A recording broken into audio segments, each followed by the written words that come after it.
નમસ્કાર વિદ્યાર્થી મિત્રો, આશા રાખીએ કે હાઇડ્રોજન બંધ અને એના પ્રકાર તમે શીખી લીધા હશે. હવે થોડું ધીમે ધીમે ધીમે આગળ વધીએ. ચેપ્ટર 2 કદાચ ચાલી ગયું કોઈને, કદાચ કોઈને નહીં ચાલી ગયું હોય તો ચેપ્ટર 2 ના અનુસંધાનમાં એક પહેલા નાની વાર્તા ચલાવી દઈએ અને ત્યારબાદ પછી આગળ નવો ટોપિક સમજાવીએ. જો જેમ કે પહેલા જ શીખવાડ્યું હતું, વચ્ચોવચ્ચ પરમાણુ કેન્દ્ર હોય, કેન્દ્રની આજુબાજુ ગોળાકાર ભાગમાં ઇલેક્ટ્રોન પરિભ્રમણ કરતો હોય, ફરતો હોય. પરિક્રમણ લખીએ, ભ્રમણ સારું નહીં લાગે. પરિક્રમણ કરતો હોય એની આસપાસ. હવે આ ઇલેક્ટ્રોન ક્યાં કહેવાય? તો આમ પહેલા તમે એવું શીખી ગયા હશો કે અહીંથી જો પહેલામાં અહીંયા હોય તો પહેલી કક્ષામાં કહેવાય, અહીંયા હોય તો બીજી કક્ષામાં કહેવાય, ત્રીજી કક્ષામાં. પણ ખરેખર એવું હોય કે કેન્દ્રની આજુબાજુ, અહીંથી દાખલા તરીકે કેન્દ્રથી આટલે જઈએ તો અહીંયા આ રીતે આટલા ભાગમાં ઇલેક્ટ્રોન મળી આવવાની સંભાવના વધારે હોય. એટલા ભાગને કક્ષક એવું નામ આપવામાં આવે. જેમ કે આ ગોળાકાર ભાગ છે તો ગોળાકાર ભાગ છે તો એને એસ કક્ષક નામ આપવામાં આવે. એ જ રીતે ઘણીવાર કેન્દ્રથી આ બાજુ આવીએ ને અહીંયા આટલા ભાગમાં ઇલેક્ટ્રોન મળી આવવાની સંભાવના વધારે થઈ. તો આટલો ભાગ કયો થયો? તો જોવા જઈએ તો અંગ્રેજીમાં આઠડો એવો થયો. તો આ કક્ષક કઈ થઈ? પી કક્ષક. એમ કેન્દ્રની આજુબાજુ ઇલેક્ટ્રોન મળી આવે એ સંભાવના એને કક્ષક કહેવાય. એસ કક્ષક, પી કક્ષક, ડી, એફ એ રીતે કક્ષક હોય. ઇનડાયરેક્ટલી હવે ઇલેક્ટ્રોન ક્યાં હોય? તો ઇલેક્ટ્રોન કક્ષકમાં આવેલો હોય. કક્ષા તો આવું કુંડાળું કક્ષાનું હોય ના હોય ખબર નહીં.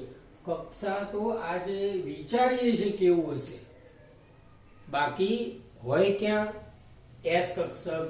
એ આધારે આપણે કક્ષકોના પ્રકાર લખીએ તો એસ, પી, ડી, એફ. ચાર કક્ષકો તમારે લગભગ ચેપ્ટર 2 માં ભણી ગયા હશો, અથવા જો ચેપ્ટર 2 બાકી હશે તો આ ચાર કક્ષકો ભણવાની આવશે. એસ કક્ષકનો આકાર ગોળાકાર, પી કક્ષકનો આકાર ડંબેલ આકાર, આનો ડબલ ડંબેલ, આનો નક્કી નહીં. જો કે એફ કક્ષક શોધાઈ તો ગઈ જ છે, પણ એનો આકાર કે એના વિશે આપણે કઈ ભણવાનું છે નહીં. ગોળાકાર મીન્સ આ રીતે ગોળ, ડંબેલ આ ડંબેલ, આ અથવા આ. ડબલ ડંબેલ તો આ રીતે એક ડંબેલ હોય ને પછી બાજુમાં બીજું ડંબેલ હોય ને એ રીતે. ચેપ્ટર 2 માં વિગતવાર ભણી લીધું હશે અથવા ભણશો તો આ થોડી માહિતી ચેપ્ટર 2 ની યાદ કરાવી લીધી. કક્ષક ઇનડાયરેક્ટલી તમને એટલી ખબર પડવી જોઈએ કે ઇલેક્ટ્રોન જે જગ્યાએ જે એનું ઘર કહો કે એની સોસાયટી કહો કે ગમે તે કહો, ઇલેક્ટ્રોનનું ઘર એટલે કોણ? ઇલેક્ટ્રોનનું ઘર એટલે કક્ષક. અને કક્ષકના પ્રકાર કેટલા? એસ, પી, ડી, એફ આ રીતે. તો આ નાની અમથી વાત છે. હજી પ્રશ્ન તરફ જતા જતા વાર લાગશે, પણ પહેલા તમારે માહિતી હોવી જોઈએ.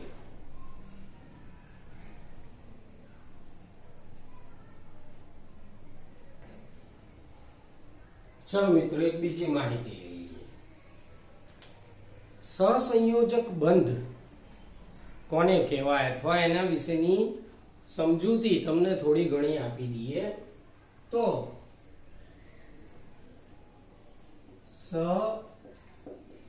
સહસંયોજક બંધ આ એક ટોપિક છે. તો વ્યાખ્યા લખીએ તો બે સમાન કે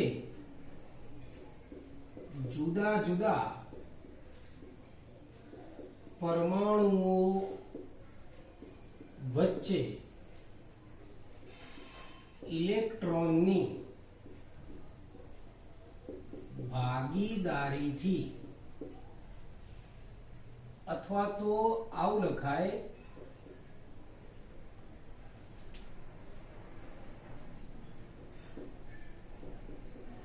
સંયોજકતા ઇલેક્ટ્રોનની ભાગીદારીથી રચાતા બંધને સહસંયોજક બંધ કહે છે.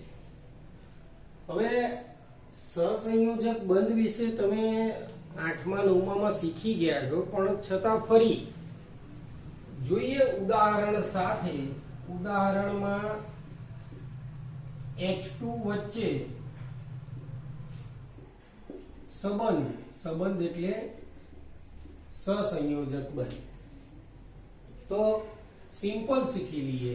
H એની બાહ્યતમ કક્ષામાં એક ઇલેક્ટ્રોન, એનો પરમાણુ ક્રમાંક 1 જ છે. બીજો H એની બાહ્યતમ કક્ષામાં એક ઇલેક્ટ્રોનની ભાગીદારી કરશે, આ બંધ બનાવશે. આ બંને કહેવાય સહસંયોજક બંધ. તો આ રીતે સહસંયોજક બંધ રચાય. અહીંથી બીજો ટોપિક લખીએ. સહસંયોજક બંધ રચી તત્વ કે પરમાણુ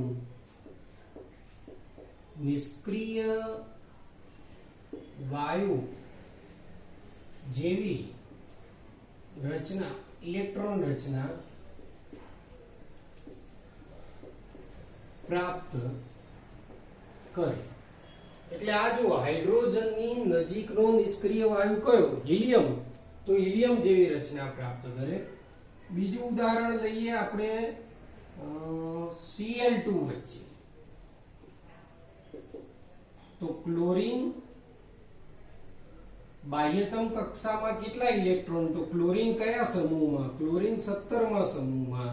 તો આજુબાજુ ઇલેક્ટ્રોન કેટલા આવશે? 7.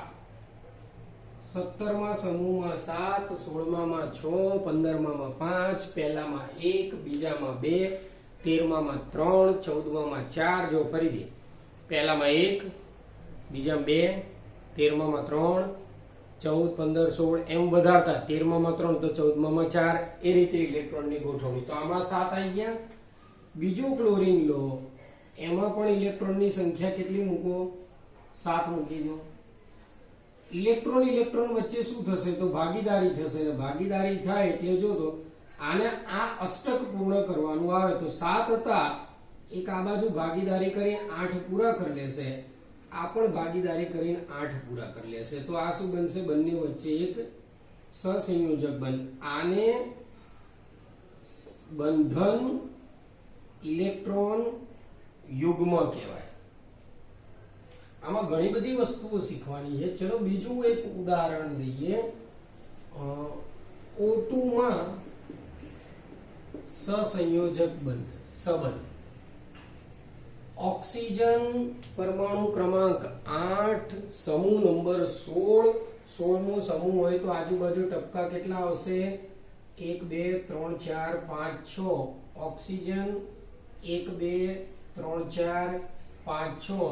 હવે આને 8 પૂરા કરવા હોય તો બાજુવાળા જોડેથી 2 લઈ લેશે, અને આને 8 પૂરા કરવા હોય તો એ આને ભાગીદારીમાં રાખશે. ટૂંકમાં પહેલા ઓક્સિજનના 2 અને બીજાના 2 એમ ઇલેક્ટ્રોન ભાગીદારીમાં આવશે. આને જોઈન્ટ કરી દઈએ તો ઓક્સિજન ઓક્સિજન વચ્ચે સહસંયોજક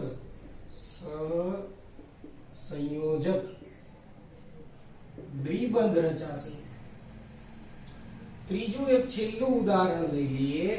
N2 માં સંબંધ, N2 એટલે નાઇટ્રોજન 15મો સમૂહ અને 15મા સમૂહમાં ઇલેક્ટ્રોનની સંખ્યા કેટલી? 5.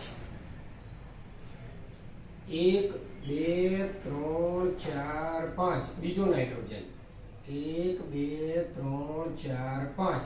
હવે 8 કરવા હોય તો શું કરવાનું? 5 અને આ બાજુ 3 8, 5 અને આ બાજુ 3 8. આની વચ્ચે શું આવશે? 3 બંધ. તો અહીંયા શું આવશે? આ 3 સહસંયોજક ત્રિબંધ આવશે. જો મિત્રો આ બધું પૂછાવા લાયક કશું નથી, પણ આના ઉપરથી ઘણી બધી સમજણો મેળવવાની છે. જેમ કે હવે જોઈએ, અહીંયા કેટલા બંધ રચાયા? 1 બંધ. અહીંયા કેટલા? 1 બંધ. જ્યારે જ્યારે 1 બંધ રચાય, આ 1 બંધને સહસંયોજક બંધ ખરો, પણ આ રીતે સિગ્મા બોલાય છે છગડો કરીને, સિગ્મા બંધ. તો પણ આ બંધ પણ કયો થશે? 1 જ રચાયો, તો એને શું બોલાય? સિગ્મા બંધ.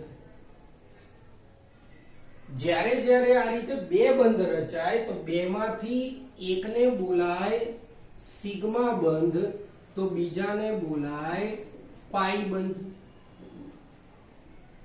જ્યારે જ્યારે 1 2 3 બંધ રચાયા હોય તો 3 માંથી એકને બોલાય સિગ્મા બંધ, અને બાકી 2 વધ્યા, બાકી 2 ને બોલાય પાઈ બંધ. તો સહસંયોજક બંધ જ છે, પણ જો બંને પરમાણુ વચ્ચે એક જ બંધ રચાય તો સિગ્મા બંધ. 1 કરતા વધારે રચાય, 1 તો સિગ્મા, 1 તો સિગ્મા, 2 તો 1 સિગ્મા 1 પાઈ, 3 તો 1 સિગ્મા 2 પાઈ, 4 નહીં રચાય, 3 સુધી રચાશે. હવે એક બીજી વસ્તુ શીખી લઈએ કે જેમ કે આમાં વાત કરીએ ઓક્સિજનમાં, તો જો બંધમાં ભાગ લીધેલી જોડી કઈ? આ બંધમાં ભાગ લીધેલી જોડી, આ પણ બંધમાં ભાગ લીધેલી જોડી. જે બંધમાં ભાગ લીધો હોય એ જોડીને બંધકારક કહેવાય. જેમ કે આમાં આ બંધમાં ભાગ લીધેલા 2 ઇલેક્ટ્રોન, તો આને ખરેખર શું કહેવાય? તો આને કહેવાય BP, બંધકારક ઇલેક્ટ્રોન યુગ્મ, બોન્ડ પેર ઇલેક્ટ્રોન. પણ બંધમાં જો તો આ જોડીને જોઈએ તો આને બંધમાં ભાગ નહીં લીધો, તો આને કહેવાય LP. LP એટલે અબંધકારક અથવા બંધ પ્રતિકારક, જેણે બંધમાં ભાગ લીધો નથી એવા લોન પેર, આ બોન્ડ પેર. એ પણ બીજી એકવાર સમજાઈ દઈશું તમને. પણ અત્યારે સહસંયોજક બંધમાં ઇલેક્ટ્રોનની ભાગીદારીથી રચાય. સિગ્મા કોને કહેવાય, પાઈ કોને કહેવાય, એ બધી તમને ખબર હોવી જોઈએ. ટૂંકમાં સિગ્મા અને પાઈ એટલે શું? તો સિગ્મા અને પાઈ સહસંયોજક બંધના પ્રકાર છે. હવે આ વાત થઈ ગઈ જૂની વાતો. જૂની એટલે 8મા 9મા સુધી આવું બધું આવી ગયું. નવી વાતોમાં શું આવે? ધારો કે આ પ્રશ્ન પૂછ્યો તમને, આની વાર્તા કરીએ તો આમાં શું હતું? હાઇડ્રોજનનો 1 ઇલેક્ટ્રોન બીજા હાઇડ્રોજનનો 1 ઇલેક્ટ્રોન એક ઇલેક્ટ્રોન ભાગીદારી કરે, સહસંયોજક બંધ બનાવે. સાચું. પણ હવે એવું શીખવાનું છે, એક ઇલેક્ટ્રોન ભાગીદારી કરે તો ઇલેક્ટ્રોન ક્યાં હતો? ક્યાં મીન્સ હમણાં આગળ તમને શીખવાડ્યું ઇલેક્ટ્રોન કઈ જગ્યાએ રહેતો હોય? કક્ષકમાં રહેતો હોય, પેલી SPDF. તો કક્ષકમાં રહેલા ઇલેક્ટ્રોનની જે ભાગીદારી થાય ઇનડાયરેક્ટલી બે કક્ષકો જોડાય અને બંધ બને, એ બંધને શું કહેવાય? સહસંયોજક બંધ. આ નવી વ્યાખ્યા કે નવી સમજૂતી. તો હવે ખરેખર ઇલેક્ટ્રોન ભાગીદારી કરે છે, ઓકે, પણ ઇલેક્ટ્રોન એકલો ના જાય, એનું જે રહેવાનું સ્થળ, એની જગ્યા, એની સંભાવના એ કક્ષક અને પેલાની કક્ષક ભાગીદારી કરે અને એ ભાગીદારીથી બંધ રચાય, એ તમારો સહસંયોજક બંધ. તો આવી કક્ષકોની ભાગીદારી અને એની વાર્તાના આધારે સહસંયોજક બંધના બે પ્રકાર પાડેલા છે, એક સિગ્મા બંધ અને બીજો પાઈ બંધ. આ વસ્તુ કઈ આઈએમપી નથી, પણ આના પછીનો ટોપિક આવે છે સિગ્મા બંધ અને પાઈ બંધ, એને સમજાઈ દઈએ, એ તમારે આઈએમપી તરીકે તૈયાર કરી દેવો.